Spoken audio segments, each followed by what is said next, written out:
So today on this channel we're going to be answering a question from Subtle Day, and Subtle Day commented under one of the videos. Hi, thanks for posting this invaluable video. Thank you. Can you specify what are some of the terms that should be included in an order agreement for the supplier? Thank you. So just to give it a little bit of a backstory, if you order something in bulk and you order something from a supplier in China, it is really wise to have an order agreement with them to make sure all the terms are there, everything is specified on paper, so that later on there's no misunderstandings on how much you need to pay, how the product needs to look like, and all of these kind of things. So let me specify that real quick, what needs to be on the order agreement. So if you place bulk orders, you always need to make an order agreement. So every time you order something in China, you need to have the order agreement. So if you are not in China and you order from someone in China, it can be a little bit tricky because after all it's just a piece of paper, right? Now I always recommend you to have a sourcing agent in China or hire, for example, us, wink wink. So there are a couple of things that needs to be on the order agreement, and you always put the order agreement before you place your final order, obviously. Now on the order agreement you need to specify a couple of things. The very first thing that you need to specify is the quality and the exact product specifications that you wanted. And with that you have to be stupidly simple. Like any of the terms that you specify, put pictures in the agreement, make it as clean, as clear, as simple as possible, because some of those things you need to have, say, where does the logo needs to be, how does the logo need to be, does it need to be printed, is there a color print, does it need to be engraved, lasered, however the logo needs to look like. And you need to have a final sample. So from the final sample you make the pictures and you say, you know, this needs to be just like in the final sample. You need to specify the color. There are Pantone colors where you can just specify based on that color. There are anything that you could think of, and even things that you don't even believe that someone could mess that up. Prepare for someone to mess it up. So that is one thing, to specify the quality, to specify everything that you can imagine, every little point. How thick should the packaging be? What quality should it have? What kind of printing? Make yourself a little bit, or educate yourself a little bit about the requirements or the product specifications. If you don't know how to say how thick the packaging has to be, then you need to educate yourself about it, because that, for example, is specified by gram per square meter. Okay, that is how they specify how thick or how heavy or how much of a quality the paper has. Okay, so you need to be aware of these things a little bit. That's the very first thing, is the quality, because once you have the quality specified and something goes wrong later and you have a third-party inspection go into the factory, they look at that agreement and they then they look at it and say, okay, look, this product used to, like, you said the logo needs to be on it this way, but you put it the opposite. So here it's specified, so then they need to do it again. If these things aren't specified, you might run into issues. That's the very first thing, product quality. The second thing are payment terms. When do you need to pay? How much do you need to pay as a deposit?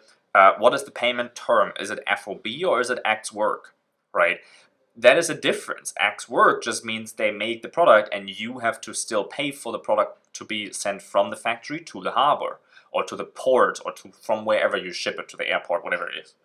FOB means, if you have the price, for example, FOB Shanghai or FOB Shenzhen, FOB Hong Kong, that means they cover the product plus the delivery to the port, all right?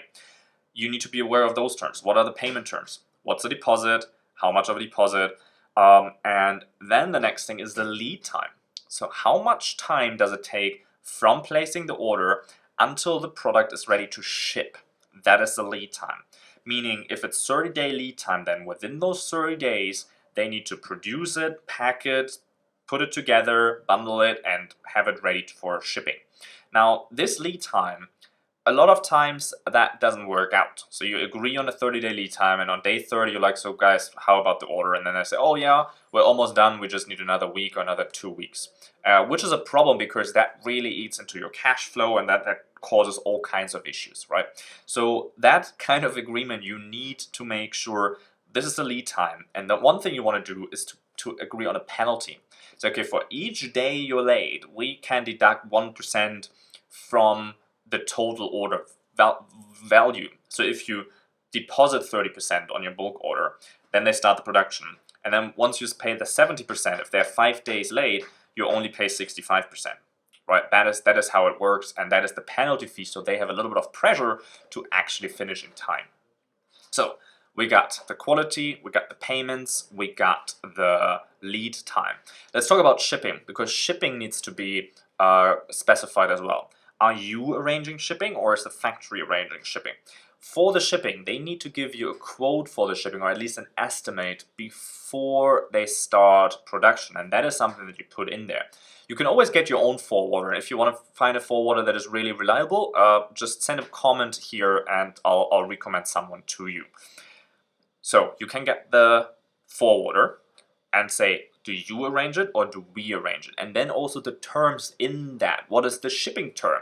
You have different shipping terms. For example, if you have DDP, that means all the duties are paid, meaning the shipping costs are paid, the onloading, the offloading, the taxes, the custom clearance, everything is going to be included in that, and that is what you want to go with, because that basically is a door-to-door service, which means people pick it up at the factory and send it to the door that you want to. That can be your Amazon FBA warehouse, that can be your garage door, that can be any door you like it to be sent to, and that is the quote you want to have, a DDP quote. That's an upfront payment, so all these numbers need to be clear before you place that order. All right, so that are pretty much the most common things that you need to have in there. We don't usually have, unless it's something special with the product, unless there's something that's out of the box. These are really the basic terms that you need to agree on. You just both sign that, you make sure there's a company shop with stamp on it from the factory, and then that's that. If you want to learn more about that, or if you say, well, Niels, that's all cool, but it kind of sounds like trouble, so how about you do that for me? We can definitely do that, because we have a sourcing agency here on the ground in China, where we have an office and a warehouse and actual people that work full-time for us, and they can help you not only source the products, but also take care of the order agreement, take care of the shipping, take care of arranging a trustable forwarder, and we basically do all the steps. So from finding a reliable supplier to getting you quotations, ordering samples, the whole process is done for you. If you want to know how that works, just jump on a call with me. Below here in the description there is a link. Just hop on the link, schedule a call whenever whatever time works for you, works for me. So just book your call. We're going to speak on the phone very soon, and then I tell you all about the things that we can do for your specific product. I look forward to that. Don't forget to subscribe to this channel, because we talk a lot about sourcing and also profiting and selling your e-commerce products. So make sure you subscribe, turn on the bell, because we release so many new cool videos, so you don't want to miss that. And I'll catch you tomorrow.